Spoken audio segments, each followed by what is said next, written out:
Oui, moi, je suis Josée Cuérier, secrétaire du conseil d'administration. Moi, c'est Nathalie Tessier, présidente au conseil d'administration. Francine Boyer, administratrice. Isabelle Lavallée, vice-présidente. Bien, la Maison de la famille existe depuis 27 ans, c'est notre 27e année.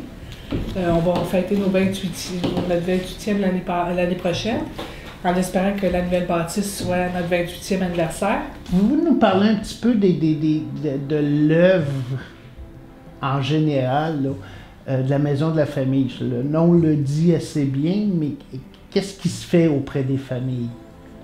Ben, on est ici pour aider les familles, hein, avant toute chose. Il y a des ateliers sur la discipline, le langage, il y a les visites supervisées. Il y a un atelier aussi sur le bricolage. Il y a plein de... Tu sais, dans le fond, c'est sorti... Comme je regarde l'atelier Bricotou, c'est sûr que nous, moi et Nathalie, on est les animatrices de l'atelier. On fait ça pour sortir les mères d'isolement, mais aussi des pères qui peuvent venir. Puis d'apprendre à faire des choses à petits moyens, tu sais, qui coûtent pas cher. Puis... Vous diriez par année combien de familles est touchées à peu près? Il y a beaucoup de familles parce que c'est... 200, oui, certains. Au moins 200 familles, je dirais. Puis les besoins, est-ce que c'est plus stable ou ça change? Parce qu'il y a eu une grosse augmentation de la population, pareil, pas juste en Saint-Lin, mais même dans les autres villes de la MRC. On regarde les demandes au niveau, je regarde en général, même pas dans notre organisme, au niveau des paniers de Noël, le travail, les mises à pied et tout ça. C'est sûr que notre organisme est touché.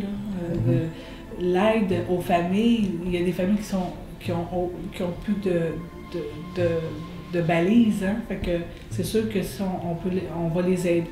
Ils viennent cogner à notre porte, c'est sûr qu'ils viennent cogner à notre porte. Il y en a qui vont appeler pour qu'on les aide à trouver un logement, un frigidaire. C'est pas juste les ateliers, là. Il y a tout ce qui touche à l'entour aussi, le reste, d'aider dans le fond. Oui, il y a encore beaucoup de familles qui vivent des moments difficiles. Oui, c'est ça.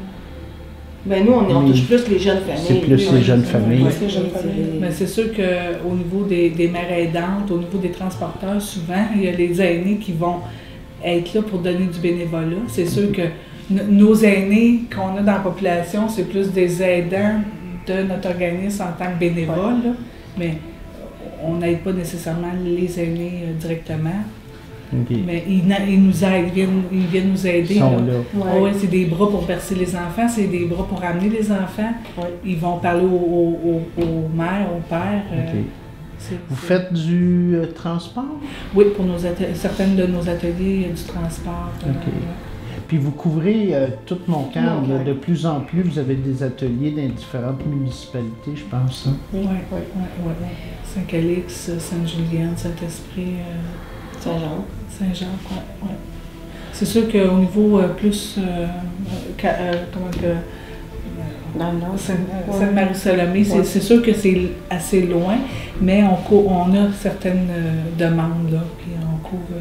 Mais c'est sûr que notre bassin de population, c'est plus Saint-Esprit, Sainte-Julienne, Saint-Calix. C'est plus concentré, là. Mais ils sont là quand même, là, à Sainte-Marie et tout ça. Bien, je vous remercie bien gros. Puis là, je sais pas le bon travail parce que je sais que la Maison de la famille là, donne des bons coups de pouce là, à plusieurs, que ce soit pour la réintégration sur le marché du travail ou l'alphabétisation, ou, etc. Vous êtes toujours présent pour les familles de Montcalm. Merci.